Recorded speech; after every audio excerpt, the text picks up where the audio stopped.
From 12 News, your local election headquarters, this is Newsmakers.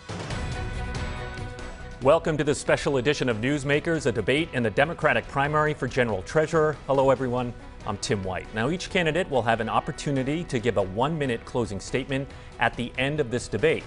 And the candidates are, from left to right on your screen, James Diossa. He served as mayor of Central Falls from 2013 to 2021.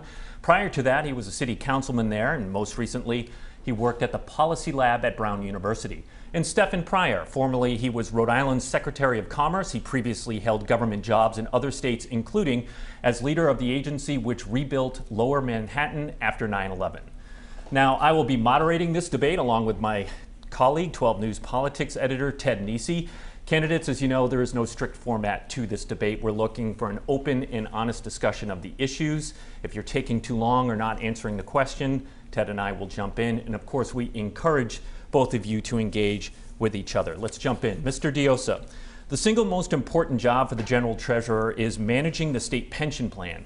Tens of thousands of retirees are awaiting an annual cost of living adjustment, or COLA, which were frozen under pension reform a decade ago. Under the current policy, those annual COLAs will resume when the pension plan reaches 80% funded.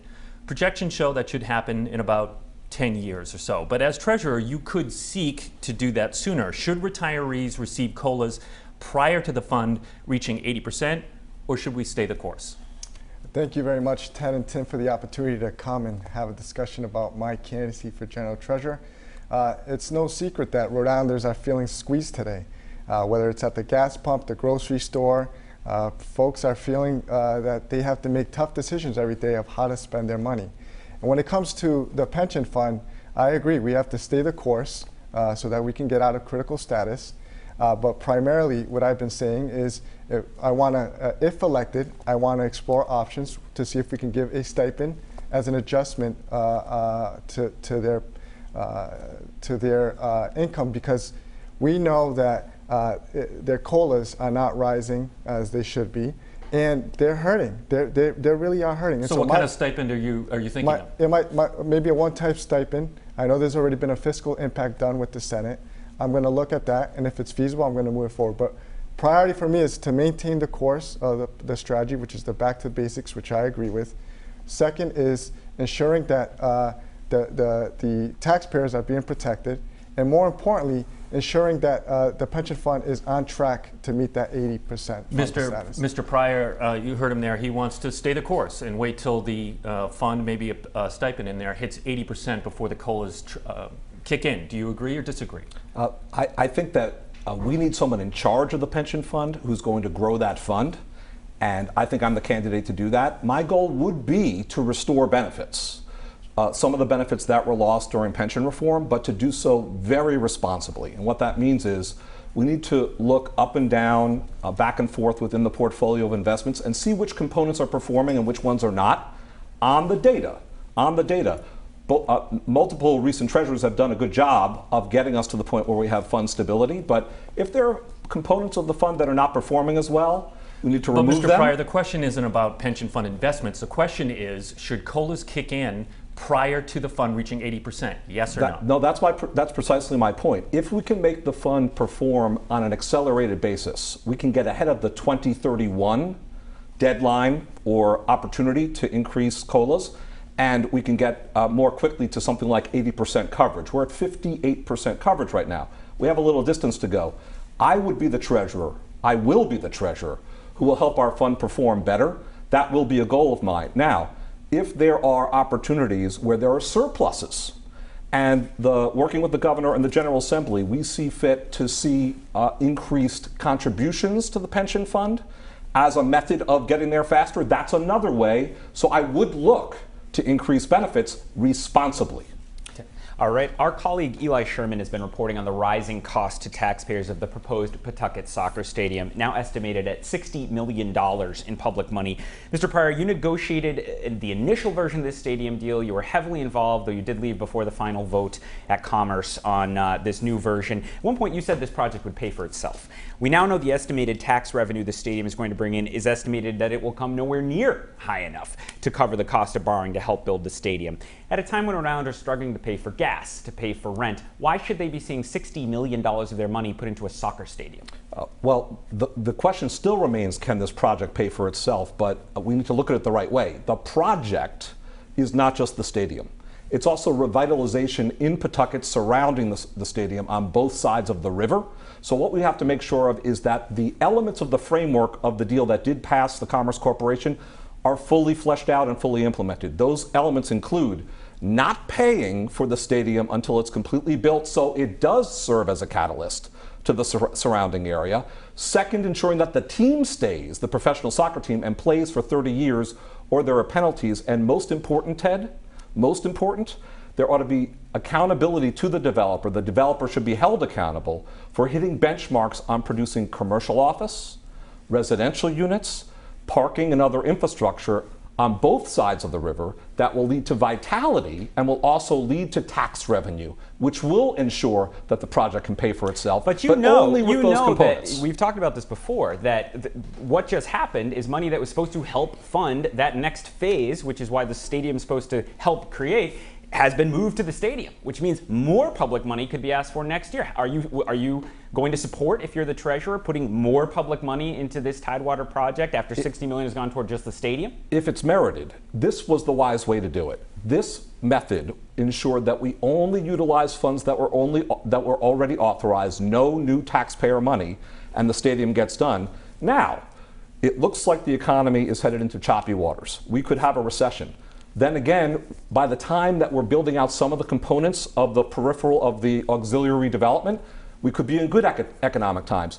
The project could stand on its own 2 feet. We may not have to subsidize components of the project. So you don't want to prejudge and pre-subsidize. That would be unwise. Would I support surgical insertion of bargained for subsidy, hard bargained for, to make sure that the taxpayers see a direct return if there's an upside, if there's a profit, and to make sure that it's absolutely necessary? Yes. But again, we should only judge based upon a fully defined project where there's been hard bargaining towards that goal. Mr. Diossa, do you think $60 million of state taxpayer money should be going into a minor league soccer stadium? Look, I said this many times that, it was a difficult loss for the Blackstone Valley when the Paw Sox left. People were really hoping for this investment so that it could spur more economic development. The Blackstone Valley doesn't get these types of investments every year or every 10 years, right? And so this is an important investment into this local economy that's seeing a brand new train station being built. And look, the World Cup is coming back in 2026, and there's going to be a lot of economic investment being done to bring up the sport of soccer. And so I think it's going to be a good investment. I give credit to Governor McKee on his leadership and also Mayor Grebian for sticking strong with this project. Is there any limit, though, to how much public money you think should go toward the overall Tidewater project? I think the biggest thing is not only having the soccer stadium, but the apartment component is important because, as you know, we have a very short stock of apartment and housing. And I know that the other piece that's going to help out a lot is the commercial piece of it, which is important for the taxpayers as well. But so, as we just discussed, money for that piece has now been put into just the stadium, and they've indicated they expect to need more money. Will you support more money? I have full faith in the leadership and the team that they're going to make this project work. They're anxious. They want to get the ball rolling right away. And I know that this project is going to benefit the Blackstone Valley and the state as a whole. But do you support more money next year? I support the current project as it is right now. Again, the biggest piece to this is building housing, building commercial, and all the activity that's going to happen around the stadium. And so do you support putting more taxpayer money in if necessary to do that? Again, we haven't got to that point yet, but as of right now, we need to get the ball rolling because we want to see this project go online as soon as possible. All right, I'm going to do a rapid fire section here. This is a half-hour debate. It goes by quick. I'm looking generally for 1 or 2 word answers on this so we can move through some topics quickly. Mr. Diossa, what letter grade would you give for Seth Magaziner's job performance as treasurer? So I give him an A. I work very closely with him as mayor. Give him an A. Mr. Pryor? I'd give him an A as well. He's done a superb job. All right, what do you think, Mr. Pryor, about a letter grade for Gina Raimondo's tenure as treasurer? As treasurer, well, she was facing enormously tough times. So I'd say, considering all of those, I'd give her high marks. I'd have to look at her total record, but I'd give her high marks as well. High marks? I give her an A. All right, and Mr. Diossa, as treasurer, you would sit on the board of the Rhode Island Student Loan Authority. Would you support or oppose forgiving all student loan debt nationally? Look, I support it. I still have student loans myself. More importantly, I would use my voice on the Rhode Island Student Loan Authority to look at the shortage of public safety officials, healthcare officials, teachers, to see if there's a way to attract people into this profession. You would support forgiving student loan debt. Mr. Pryor, do you agree, disagree? I would support if we have the revenue for the purpose. I'd also add that I would support new investments if we have the revenue early in a child's life to help start the savings process towards either college or job training on a non-college route. Okay, we're going to do a pop quiz section of rapid fire now. Again, the state pension job, as we said, is number one, and having a grasp on how the state invests its $10 billion is very important. Mr. Diossa, look, I'm not looking for an answer down to the decimal point, but roughly, what percentage of the pension fund is invested in U.S. equities as of this spring? It's at 55%. Is he right, Mr. Pryor? U.S. equities, I don't know the precise percentage. Okay, it is 22.1% as of June. Mr. Pryor, roughly what percentage of the pension fund is invested in hedge funds, again, as of this spring? It's about 7% in hedge funds. Is he right, Mr. Diossa? I know that Treasurer Magazine has been moving away from hedge funds and high fees. Is he right about 7%? I believe that the Treasurer has moved away from hedge funds. All right, so you're not answering that. It is 7.3%. Mr. Diossa, finally, what is the projected rate of return for the Rhode Island pension system currently? 7%. Is he right? It is. It's 7% projected, approximately. Ted?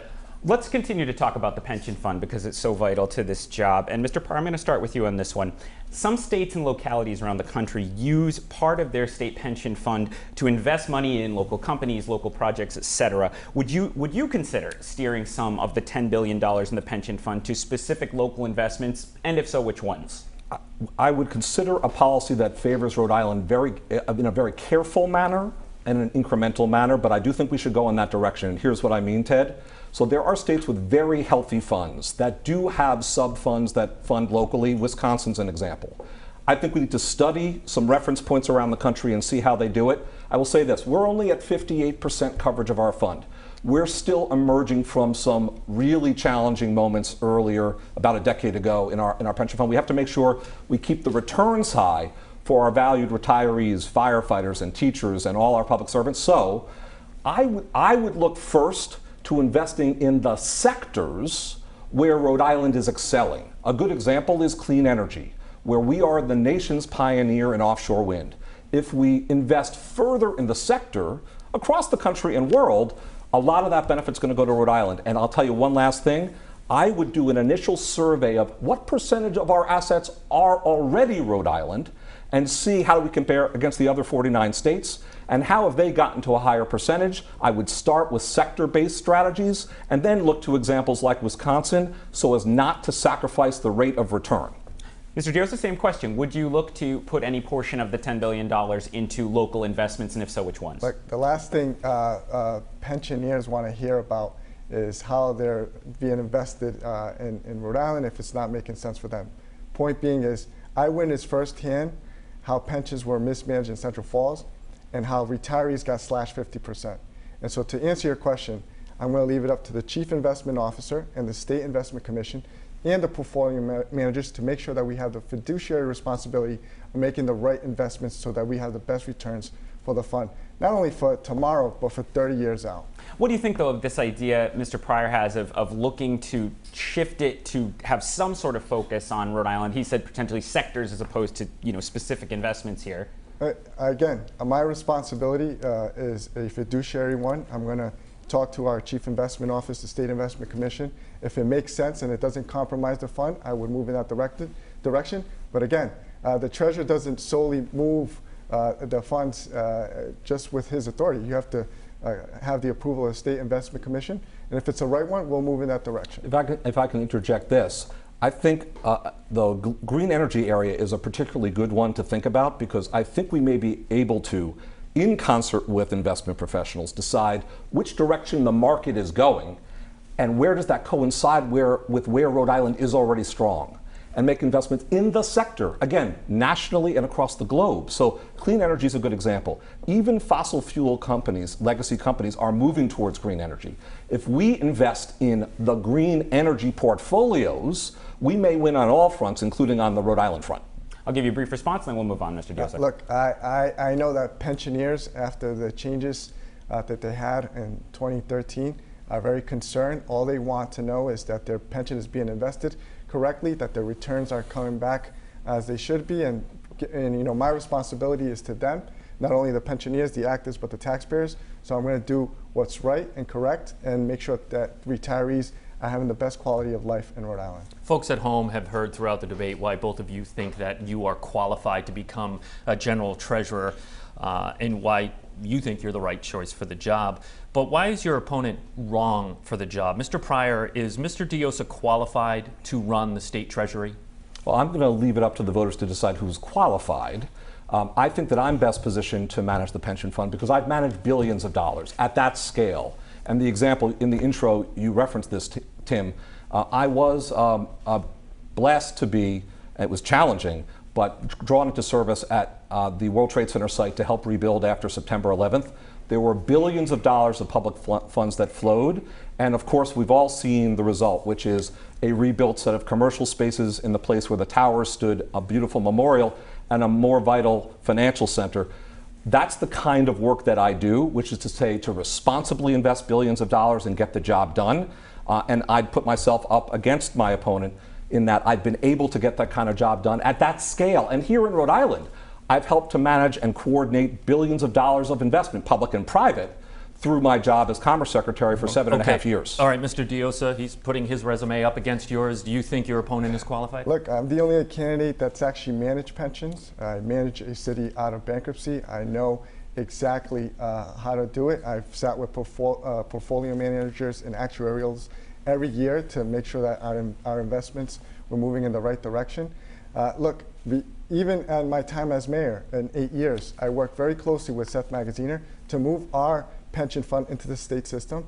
It went so well that West Warwick followed suit. I worked to lay the groundwork for a new high school through the investments of Treasurer Magaziner's office for new schools. And the Rhode Island Infrastructure Bank is a program that the city of Central Falls has benefited from. Again, these are all programs that I've had real experience with, and I think that's why it makes me uniquely qualified to be general treasurer. If you'll permit, Mayor, I do have a question about that. I understand that you're citing your experience in Central Falls. That is where you served as mayor. I do wonder, though, a couple things. First of all, the cuts that occurred to pensioners were significant. Even once that migration happened to the MERS system to the state, the pre-existing pensioners were at 25% lower benefits. And, Mayor, I have to point out also that the ultimate solution was giving up the system and giving it away to the state. As state treasurer, you don't have an option like that. You don't have an option where you can give it away to somebody else to manage it. You've got to directly manage it. How do you think your experience really compares in that way? Okay, Mr. Diossa, respond. Look, my experience is that I've actually managed pensions. My opponent hasn't. All he's done is have a position in New York, Rhode Island, where it's the same thing, Commerce Secretary, where all he did was wine and dine with CEOs and cut deals. I had to manage a pension that really impacted people, such as firefighters, police officers. And again, it took me to convince the legislature, the public unions, and also our city council to say this is the right move, not only because we will be investing in a bigger pool of funds, but it's better managed with experts, and it gives peace and tranquility for future generations of workers to know that their pension is being managed so that we don't live through the same experience that Central Falls went through with bankruptcy. I'll give you 30 seconds. You have no experience, he says, in running a pension plan. 30 seconds. Well, my point is that the experience of turning over a pension plan to the state system, that's not managing a pension plan. I managed it for 7 years before we turned it over to the state. And the experience the experience of that migration did not remedy the fact that there were severe impacts upon the pensioners. So this is not always a good option, just turning it over. And quite frankly, if you're the state treasurer, what you've got to do is manage those. If it wasn't such a good option, West Warwick wouldn't follow suit. And so my experience as a mayor, and also my experience being the president of the Rhode Island League of Cities and Towns, I'm going to take my experience of managing pensions, my relationships with all 39 cities and towns, and really, but biggest thing is that I'm going to create a Go team that's going to help local cities and towns if they're experiencing any issues with the pension. I have to say I'll interrupt because there have been repeated interruptions in my response. If they decide that the best move is to move into MERS, it's not a good idea to create only one pathway. Gentlemen, you're talking over each other, which is not helpful to people. Right, but the mayor interrupted me 3 times in my response. May I conclude? We have to move on. We've litigated this a lot. 15 seconds, It appears Mr. Pryor. the mayor's solution for all cities and towns with struggling pension systems is to turn them over to the state. And I have to say, that's very risky because the state system itself is still at only 58% coverage. We're not out of the woods yet. We have state pensioners who need to be protected. We can't simply say, well, we have a precedent of Central Falls. We need to make sure that we show a pathway for local management that's responsible. We have to move on. Thank you. Mr. Diossa, I'm going to start with you on this one. I want to ask each of you to reflect on your previous major jobs that Rhode Islanders know you from. And please, I'm not looking for an answer. My biggest regret is I cared too much. I worked too hard. Mr. Diossa, I'll start with you. What's the biggest mistake you made or regret you have about your time as Central Falls mayor when you reflect? Yeah, look, it was a great 8 years of being mayor. I think that I'm proud of the work that we did during these 8 years. As you know, it's been dubbed a comeback city. I say that there's a lot of great things that I celebrate, whether it's the brand new train station that we work with Pawtucket. Those aren't regrets Rhode or Island mistakes. College, economic development. So there's no regrets, no mistakes? You made no mistakes? We literally took a city that hit rock bottom and built it right up. And so I'm sure there's things that I could do better, but I don't have any regrets. You can't think of any mistake you made as mayor? I don't think so. Mr. Pryor, same question then. You served as Commerce Secretary nearly 8 years. Any regret, any mistake you can think of in your time? When I arrived nearly 8 years ago at the Commerce Department, there were no programs for small businesses. So this was a problem for decades or the entire life of the Commerce Department. But I'll say this, I think we struggled to provide sufficient advocacy to do even more for small businesses. We did start the first ever that people can remember, small business loan program that was financed by the state, offering loans to small and minority and women-owned businesses. And during the pandemic, when we had federal funds, we were better able to convince people to set up an infrastructure that would support small businesses. I want to make sure that as treasurer, whether it's in the Treasury Department or at Commerce or at the Secretary of State's office, that we have more ongoing financing. It shouldn't take a pandemic to convince all of the actors in the governor's office and the General Assembly, who are generally very receptive to this point. It shouldn't take a pandemic to have a permanent program of support for small businesses. We have 2 minutes left. That was the no regrets section. We have 2 minutes left before we have to get to closing remarks. So I just want to ask each of you this. Mr. Diossa, I'll start with you. Earlier this year, voters approved a Providence pension bond, which allows city leaders to borrow up to $515 million to help address the city's staggering pension debt. But city leaders, they don't have to borrow the money, especially as interest rates are increasing. What's your advice to them right now? Do you support or oppose borrowing the money? Look, I know firsthand the impact of local pensions on municipalities. I lived it in Central Falls and had to manage, finding the best way to grow the fund, and essentially to the point where we moved it into the state system. You know, I was a supporter of the Providence pension reform. I think it's important to note that it takes real leadership, and I commend Mayor Lorza for that. I am comfortable with the safeguards that the legislature put in, and if they can go to market and get an interest rate that's lower than 4.9%, then yes. If not, we should wait it out. What if it hits 4.9%? Are you okay with borrowing at the very top of that? Obviously, it's always better to borrow lower, but I would use. I have a lot of faith that they'll use their best judgment when they go to the market. Mr. Pryor, less than a minute left here. Yep. I think they should hold.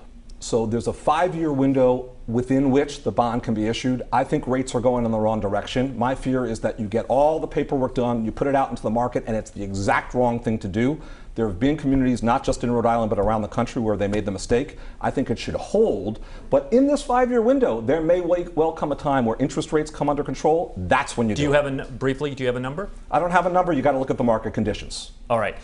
Well, we've reached that point in the debate where each candidate has an opportunity to give their 1-minute closing remarks, the order of which was drawn randomly prior to this debate. First up, James Diossa. Mr. Diossa, your 60-second closing remarks. Thank you, Ted and Tim, for the opportunity. My life into politics is very different from many. My family fled Colombia in a difficult time in the 1980s where it was very corrupt and had a lot of violence. He decided to move to the United States because he knew very well that if he wanted to have a family, this would be the country that would give us all opportunities. He moved to Rhode Island, the state of hope, hope that inspired myself in one generation to go to college, graduate, and become mayor of the city that saw me grow up in Central Falls. And I was able to manage the city out of bankruptcy, and I want to take that leadership to become the next state treasurer, to invest our pensions, protect our taxpayers, focus on our retirees a better quality of life, and focus on the programs that really make a difference, such as school construction, our infrastructure bank, our victims' compensation, and putting money back into the pockets of people through the unclaimed property, and supporting our small businesses with Bank Local. So that's, my name is James Diossa, and I hope to be a next General Treasurer. All right, Mr. Diossa, thank you very much. Now, Mr. Pryor, your 60-second closing remarks. Thank you, Tim and Ted. The treasurer's job is a very serious job in ordinary times. These are turbulent times we're headed into. We're seeing the stock market go down and inflation go up in a way that's understandably alarming Rhode Islanders. We need a treasurer who takes the job very seriously, has managed billions of dollars, and has responsibly conducted that investment in a way that's been successful. And we need to make sure that we have someone in the treasurer's office who's not a career politician, but is really a professional who's devoted to getting the job done. I would have a laser-like focus on the pension fund and keeping it stable even in the midst of this turbulence, and on managing the state's finances in a similar manner. We'd also help small businesses with financing. We'd offer better access to middle-income and low-income Rhode Islanders to the banking system. We'd help women and others experiencing domestic violence to escape their condition by establishing their financial footing. We do all these things while staying focused on the priorities around the pension fund. And let me say this, there's a Republican on the other side of this primary. That Republican may be operating in a Republican year. We need someone who's up to the job of taking him on. Your 1 minute I is hope up. for your vote on September 13th. Thank you very much. Gentlemen, we have 45 seconds left. Debates by their very nature are tense. So I'm going to ask you a quick fun question. What Rhode Island restaurant would you recommend for a couple going on a first date this weekend? Mr. Diossa. Shark Peruvian cuisine in Central Falls. I had a feeling you'd pick a Central Falls restaurant. Mr. Pryor. I have two recommendations, Sienna in Smithfield and Los Andes in Providence. All right. Gentlemen, thank you very much for joining us on the debate. I know I am. Some quick dates to throw up on the screen. August 14th, it's the last day for voter registration. The 23rd, last day to apply for mail ballots. The 24th is early in-person voting. That's when it begins. And September 13th, that is the big day. That is primary election day. I want to thank you very much for watching this debate among the candidates for General Treasurer. For Ted Nesi, I'm Tim White, and we'll see you next week on Newsmakers.